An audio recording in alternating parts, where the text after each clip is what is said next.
Sumainyo ang Panginoon. At sumaiyo rin. Ang mabuting balita po ng ating Panginoon ayon kay San Mateo. Papuri sa iyo, Panginoon. Noong panahong iyon, sinabi ni Jesus sa mga punong saserdote at matatanda ng bayan, "Pakinggan ninyo ang isa pang talinghaga. May isang taong nagtanim ng ubas sa kanyang bukid at ito'y binakuran niya. Gumawa siya roon ng pisaan ng ubas at nagtayo ng isang mataas na bantayan. Pagkatapos, kanyang iniwan sa mga kasama ang ubasan at siya'y nagtungo sa ibang lupain. Nang dumating ang panahon ng pitasan, pinapunta ng may-ari ng ubasan ang kanyang mga alipin upang kunin sa mga kasama ang kanyang kaparte. Ngunit sinunggaba ng mga kasama ang mga alipin. Binugbog nila ang isa, pinatay ang ikalawa, at binato naman ang ikatlo. Pinapunta uli ng may-ari ang mas maraming alipin. Ngunit gayon din ang ginawa ng mga kasama sa mga ito. Sa kahuli-hulihay, pinapunta niya ang kanyang anak na lalaki. Igagalang nila ang aking anak, wika niya sa sarili. Ngunit nang makita ng mga kasama ang anak, sila'y nag-usap-usap, "Ito ang tagapagmana. Hali kayo, patayin natin ang mapa sa atin ng kanyang mamanahin." Kaya't siya'y sinunggaban nila, inilabas sa ubasan, at pinatay. Pagbalik ng may-ari ng ubasan, ano kaya ang gagawin niya sa mga kasamang iyon?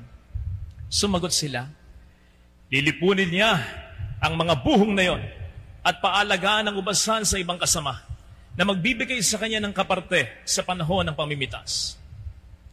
Tinanong sila ni Jesus, "Hindi pa ba ninyo nababasa ang talatang ito sa kasulatan? Ang batong itinakwil ng mga tagapagtayo ng bahay ang siyang naging batong panulukan. Ginawa ito ng Panginoon at ito'y kahanga-hanga." Kaya nga sinasabi ko sa inyo, hindi na kayo ang paghaharian ng Diyos, kundi ang bansang maglilingkod sa Kaniya ng tapat.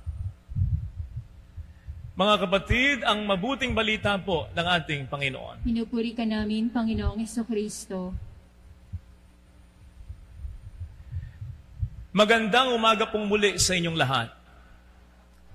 Narinig po natin sa ating mga pagbasa ang pahapyaw na paglalarawan kung papaanong inaalagaan dati ng may-ari ng lupa ang kanyang ubasan. Nandiyan ihanda niyang mabuti ang lupa, tinatanggalan niya ng mga bato, pinapalagyan niya ng mga pataba. Pinababakuran niya ang buong ubasan, pinababantayan niya sa mga kasama. At syempre, nagpapatanim siya ng mga binhi ng ubas na alam niyang may kakayanang mamunga ng masarap, matamis at sagana. Kaya nga, hindi pa man, nagpapatayo na siya agad ng pisaan ng ubas, kung saan ang mga ubas ay pipisain upang maging masarap na inumin. So hindi pa umaani, nag-e-expect na siya ng marami, ng mabuti, ng maganda. Kasi lahat naman ginawa niya. Lahat naman pinigay niya. Kaya ganun kataas, kalaki ang expectation niya. Ganyan mga kapatid, ang pag-aalaga na ginawa ng Diyos sa bayan ng Israel, ang kanyang piniling bayan, sapagkat may plano siya sa kanilang lahi magmula ang paghahari niya dito sa mundo. Yan ang kanyang dakilang plano. Kaya inalagaan niya sila ng parang pag-aalaga ng may-ari ng lupa sa kanyang ubasan. Wala silang lupa, binigyan sila ng sariling matitirahan. Naging alipin sila, binigyan sila ng kalayaan. Through the years, nagpadala ang Diyos sa kanila ng mga hari at propeta upang sila'y pamunuan at gabayan. At ang pinakamatindi, nang magkatawang tao ang Diyos na si Jesus, akalain mo sa lahat ng lahi, ang lahi ng Israel, ang lahi ng mga Hudyo, ang kanyang napiling pagmulan. Antakin mo yon. Ganon sila ka-blessed. Kaya lang, lahat ng ito ay kanilang sinayang.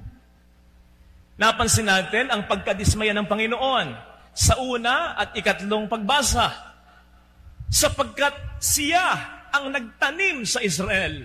Siya ang nag-alaga sa kanila. Pero ano ang inani niya?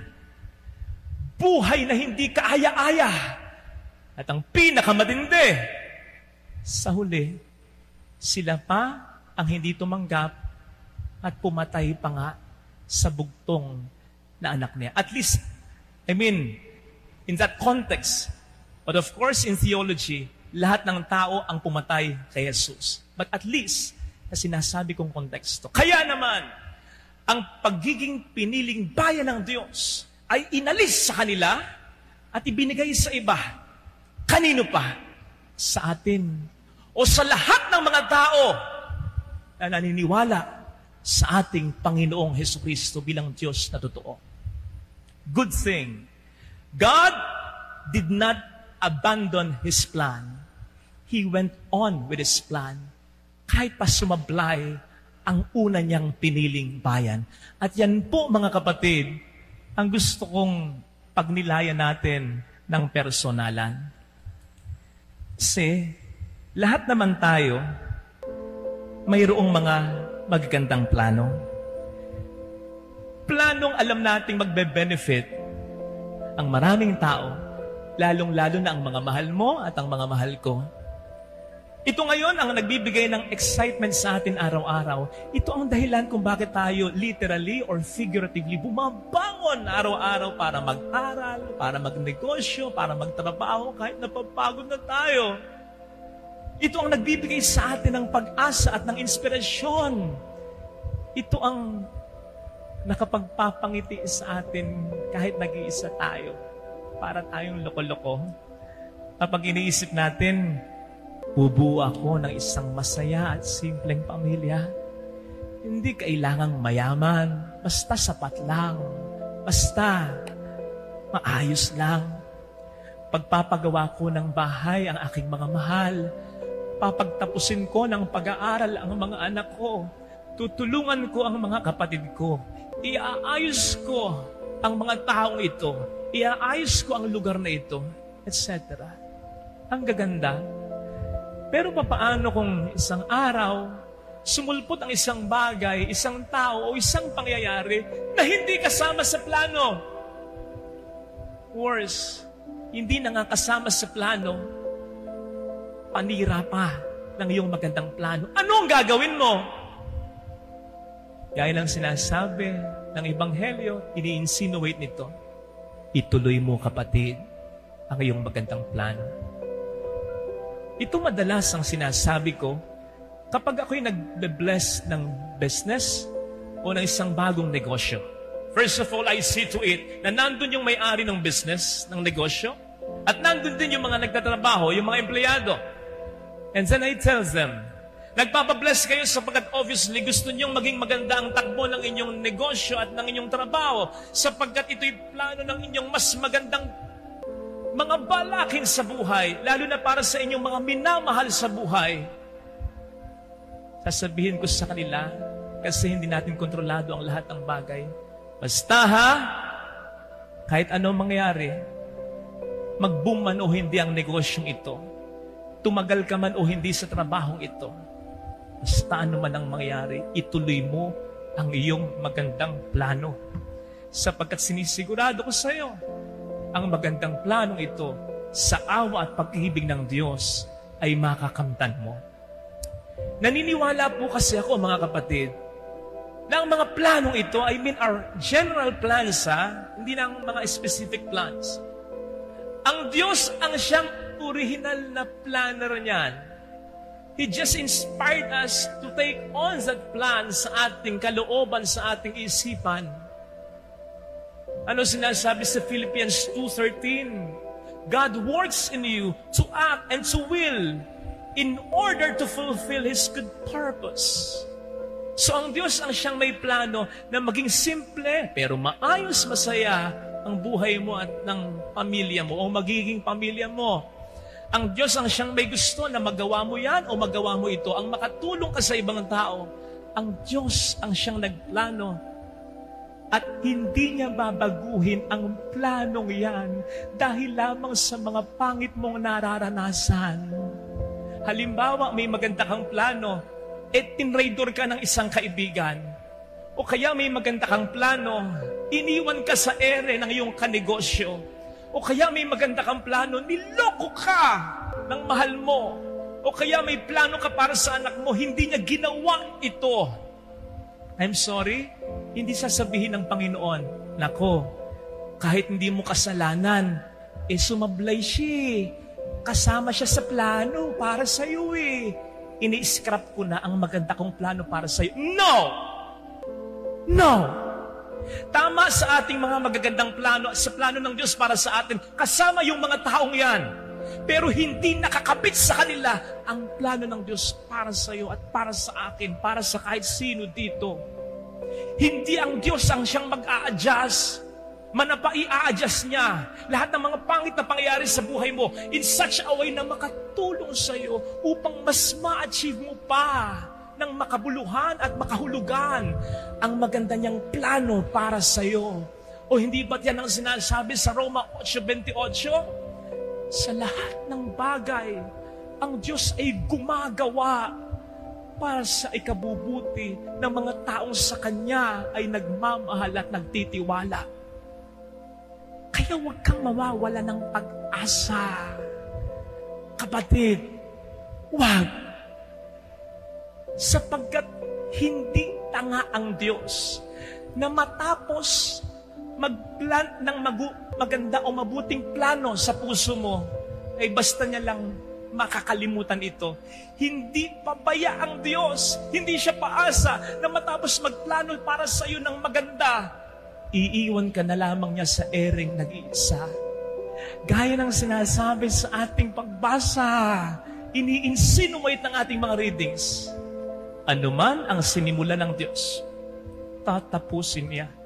Anuman ang maganda niyang planong inilagay sa buhay mo, anuman ang mangyari, yung itinanim niya, sisiguraduhin niyang magbubunga at ang bunga ay mararanasan mo o ng mga tao balang araw na mahalaga sa iyo. Yes, sometimes we see things that are not happening the way we wanted it, the way we expected it, the way we planned it. Sometimes we see things that are happening that are exactly the opposite. Nagkasakit ka o ang mahal mo, iniwan ka ng taong ito, dinisappoint ka ng taong ito, niloko ka ng taong ito, nalugi ang iyong negosyo, iniwan ka, namatayan ka, nagka-pandemya, yes, nakakadismaya. Pero, mamili ka. Ano ang paniniwalaan mo? Yung nakikita mo o ang nakikita ng Diyos para sa'yo? Experience will tell us, kapag tayo nasa patag, limitado ang ating nakikita. Hanggang dyan lang. Gaano man kalayo ang abot ng iyong paningin, may hangganan. Pero kapag nasa itaas ka, malawak ang vista, mas malawak ang nakikita, mas marami, hindi ba? Kapatid, yung nakikita mong paraan para ang iyong plano sa iyong pamilya ay makamtan, kahit na hindi nag-work yung plano yan, hindi lang yan ang paraan. Napakalawak at napakaraming paraan na nakikita ng Diyos upang ito ay iyong makamtan. Kahit ang iyong pagkakamali ay pwede niyang gawing paraan. Kahit ang pangit na ginawa sa iyo ay pwede niyang gawing paraan. We may run out of options, but never ang ating Panginoon. O hindi ba yan ang sinasabi sa aklat ni Propeta Isaiah? Your ways are not my ways. Your thoughts are not like my thoughts. Alam natin ang eksaktong ibig sabihin nito. Pero I think isang paraan ito ng Diyos upang sabihin sa atin mula noon hanggang ngayon, you have many ways, your ways have dead ends, but not my ways. Hindi lang iyan ang negosyo, hindi lang iyan ang trabaho, hindi lang iyan ang paraan, hindi lang iyan ang mararating mo, hindi lang iyan ang tao na pwedeng makasama mo, hindi lang iyan ang tao na pwedeng magmahal sa iyo, hindi lang iyan ang pwede mong gawin sa buhay mo, hindi lang iyan ang karanasang naghihintay sa iyo.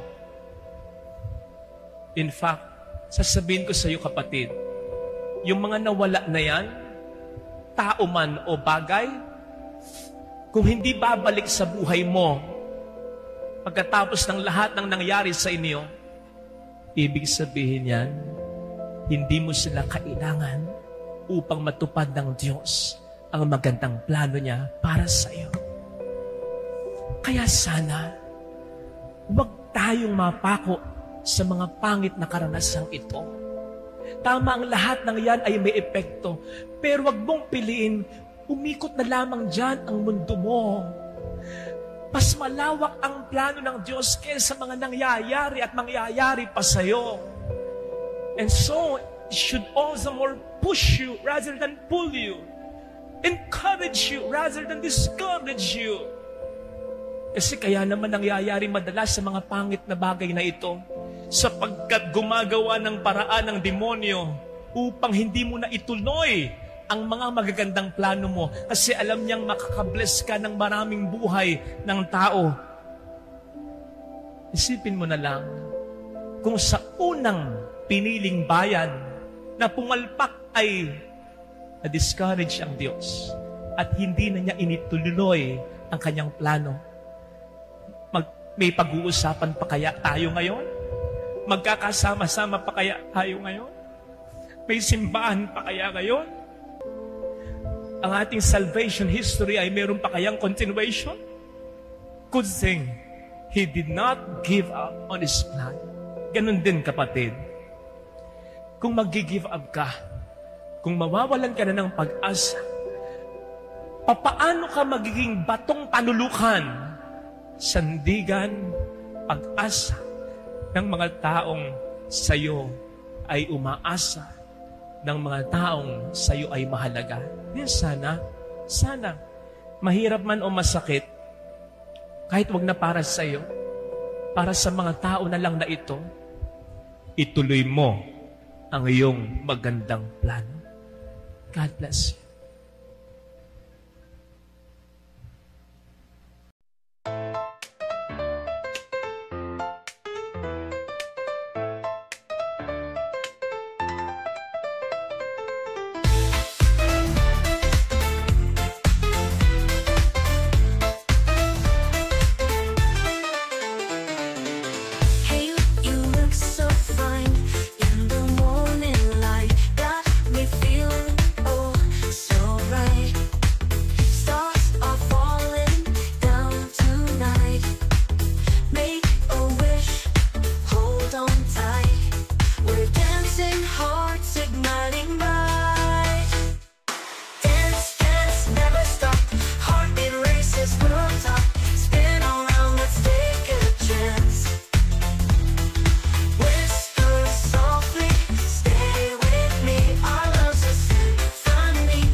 Whisper softly, stay with me. Our love's a symphony tonight.